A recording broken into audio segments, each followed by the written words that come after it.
Assalamualaikum warahmatullahi wabarakatuh. Al-Fatihah. A'udzu billahi minasy syaithanir rajim. Bismillahirrahmanirrahim. Alhamdulillahi rabbil alamin. Ar-Rahmanir Rahim. Maliki yaumiddin. Iyyaka na'budu wa iyyaka nasta'in. Ihdinas siratal mustaqim. Siratal ladzina an'amta 'alaihim ghairil maghdubi 'alaihim waladdallin. Amin.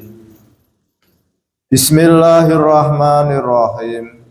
Wa'lam weruh sira sedune riya iku limang perkara kang diin riya ing dalem badane, utawi riya kelawan badan iku ana kalane ing dalem agama atawa ing dalem donya.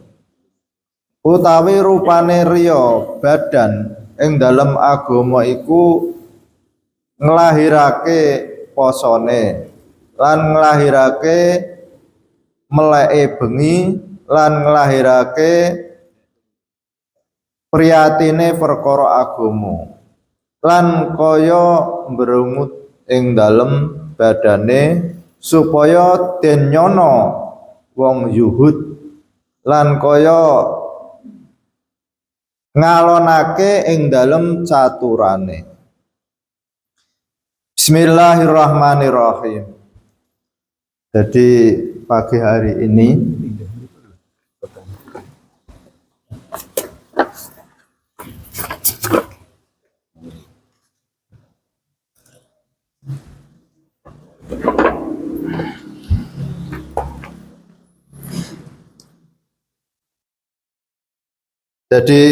hari ini kita dituntun oleh Mbah Kiai Soleh Darat agar benar-benar bisa menjaga kualitas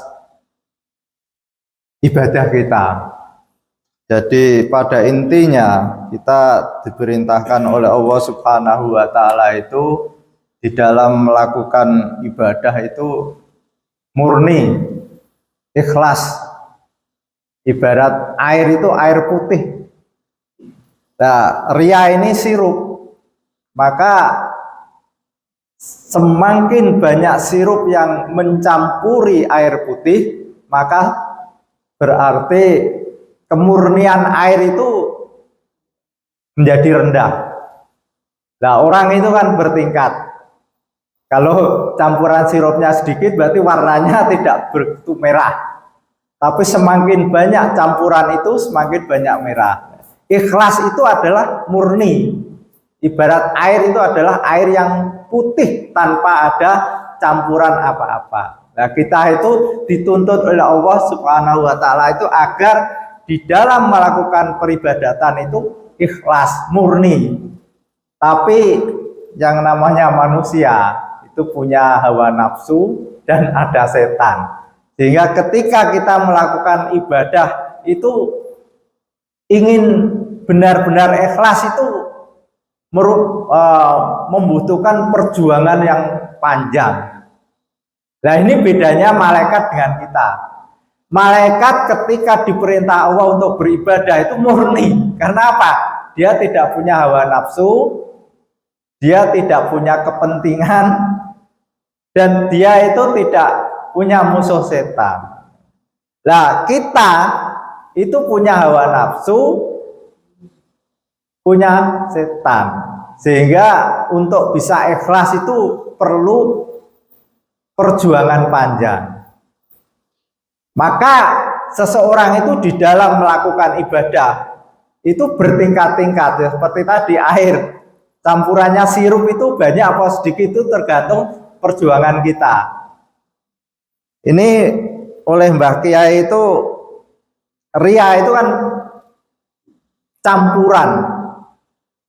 Jadi kita melakukan amal ibadah tapi ada campuran. Campuran agar dilihat orang, agar dipuji orang. Nah, manusia itu secara apa itu manusiawinya itu ingin kalau apa yang dilakukan tuh dilihat orang atau dipuji orang. Seperti ini yang pertama itu seseorang yang melakukan puasa sunnah ini atau melakukan bangun malam. Itu untuk bisa ikhlas itu tidak mudah. Kadang-kadang dia itu ada dorongan untuk menunjukkan agar didengar orang, agar diketahui orang. Wah, celana saya jadi lobok. Bila kenapa? Nah, saya puasa Senin Kemis sudah 5 tahun sehingga celana lobok semua. Nah, ini kan ingin diketahui orang, mestinya kan harus ditutup rapat-rapat. Tapi kita ada dorongan seperti itu. Atau mukanya pucat, dia cerita, wah saya udah alhamdulillah istiqomah bangun malam dari jam 2 sampai subuh, dan itu saya lakukan sudah bertahun-tahun. Ini nah, dorongan-dorongan seperti ini harus kita lawan. Karena setan itu selalu ingin menggagalkan kemurnian ibadah kita, atau menggagalkan agar kita meninggalkan ibadah itu. Misalkan orang itu karena saking takutnya, ini nanti dikira ria, pamer, terus nggak usah wes. Nah, itu kalau kita sampai berhenti seperti itu setan senang. Wah, berarti orang ini tidak beribadah. Tapi ketika orang itu sudah semangat untuk melakukan puasa, melakukan bangun malam, itu digoda lagi bagaimana agar dia itu berusaha untuk ria tadi, mencampuri keikhlasannya dengan didengar orang, dengan diceritakan pada orang. Nah, tugas kita ini selalu berjuang. Maka Rasulullah itu selalu mengingatkan pada kita bahwa perjuangan jihadul akbar itu jihad memerangi hawa nafsu, mencampuri amar ibadah dengan kepentingan-kepentingan yang lain, itu paling berat. Ini yang kedua. Bismillahirrahmanirrahim. Lan kaping pindhone riya utawa pamer ing dalem tingkah lan penganggone, utawi riya ing dalem tingkahe lan penganggone iku kaya mbrungutake ing dalem rambute lan ndingklokake sirahe ing dalem nalikane mlaku lan nganggo sandangan ingkang elek-elek kaya nganggo kudung kelawan selendang ing atase luhure serban lan kaya nglahirake labete sujud ing dalem raine lan nglewerake kudunge ing atase mata lorone supaya aja kasih ningali maring kiwa tengene, iku kabeh penyonone supaya den nyono wong soleh. Jadi campuran yang kedua itu adalah berkaitan dengan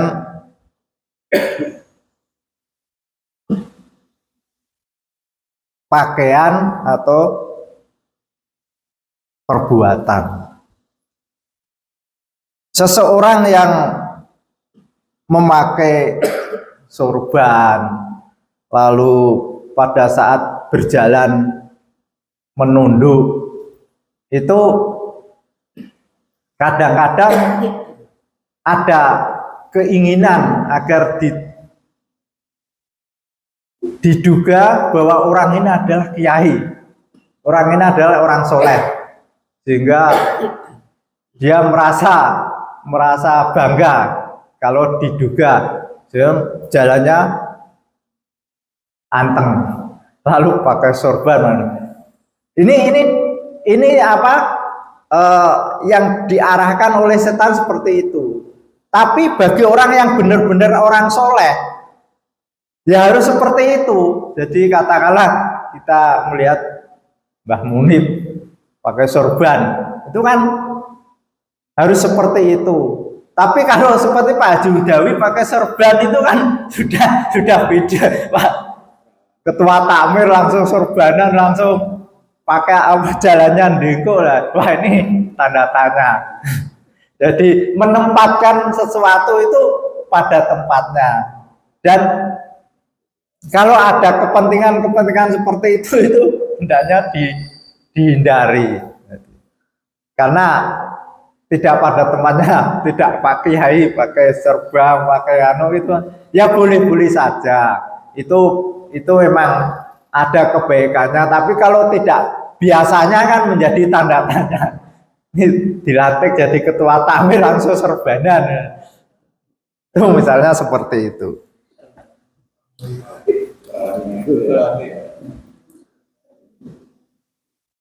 Lan kaping telu iku ing dalem pengucap. Maka utawi pengucap ing dalem wong kang ahli agama kaya mituturi maring menungso kelawan ilmu nafi lan ngapalake pira-pira hadis supaya den gawe mituturi maring menungso. Nah, ini penyakitnya orang alim. Jadi ya katakanlah seperti saya ini. Saya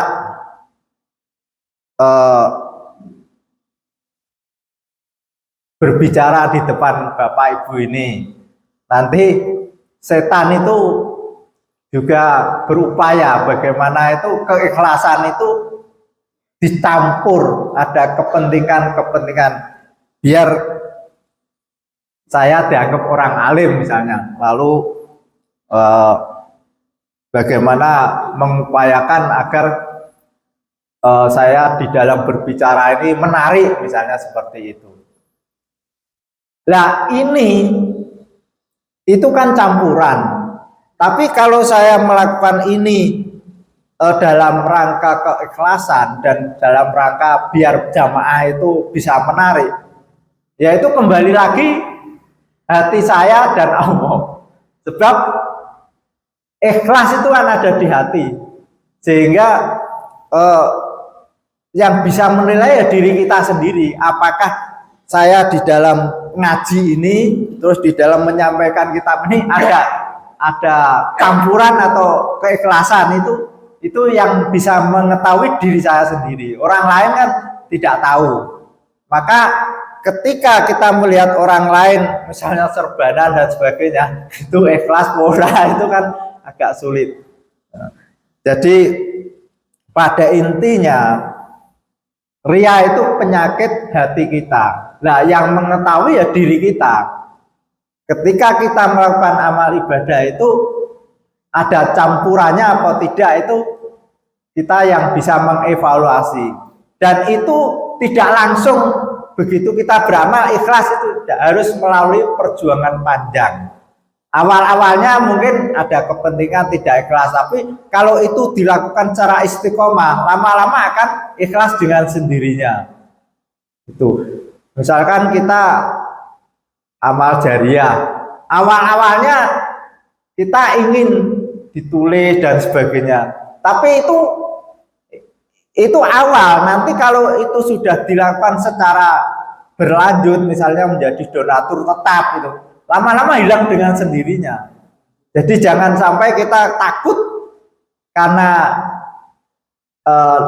ada campuran ria terus mau jadi donatur masjid, tidak mau, wah nanti saya pamer dan sebagainya. Itu jangan. Jadi tetap kita melakukan amal ibadah sambil berjuang menjadi amal yang ikhlas. Memang awal-awalnya kadang kita melakukan amal ibadah itu ada kepentingan, tapi kalau itu kita lakukan terus, nanti kepentingan itu dengan sendirinya akan hilang. Itu yang ke berapa tadi? Yang ketiga ya. Lalu lan kaping papate riya ing dalem amal kaya riyane wong kang salat kelawan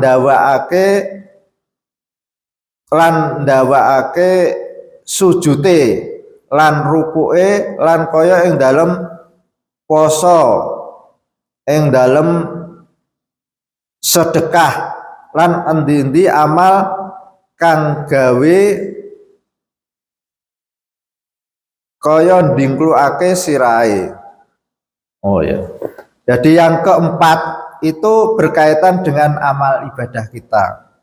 Yaitu misalkan ketika kita sholat lalu kita sujudnya lama, lalu rukuknya lama, berdirinya lama. Itu kan kadang-kadang kan juga ada campuran biar wah orang ini sholatnya betul-betul khusyuk dan sebagainya.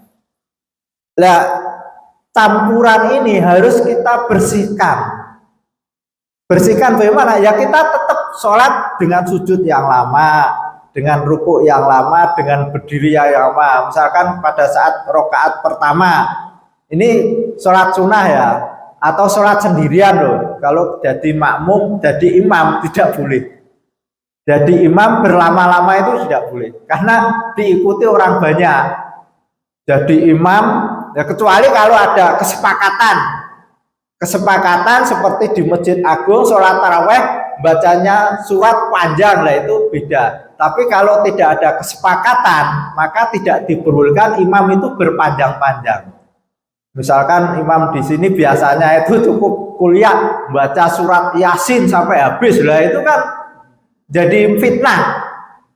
Jamaah jadi bubar gara-gara Yasin itu. Jadi harus pada posisi. Nah ini yang berkaitan dengan sholat sendiri atau sholat sunnah. Ketika kita melakukan sholat sendiri atau sholat sunnah di masjid, lalu kita mencoba pada saat rakaat pertama baca surat Yasin, kan lama itu, sehingga orang melihat orang rukuk tuh gitu. Misalkan seperti itu. Lalu rakaat kedua baca surat Waqiah misalkan. Terus pada saat rukuk itu baca tasbihnya tidak hanya 3 kali, 30 kali misalkan, kan lama. Lalu pada saat sujud baca tasbih ditambah doa Rabbana dzolamna sampai 100 kali misalnya. Itu baik-baik saja, tapi dalam hati itu jangan muncul keinginan untuk diduga bahwa orang ini adalah.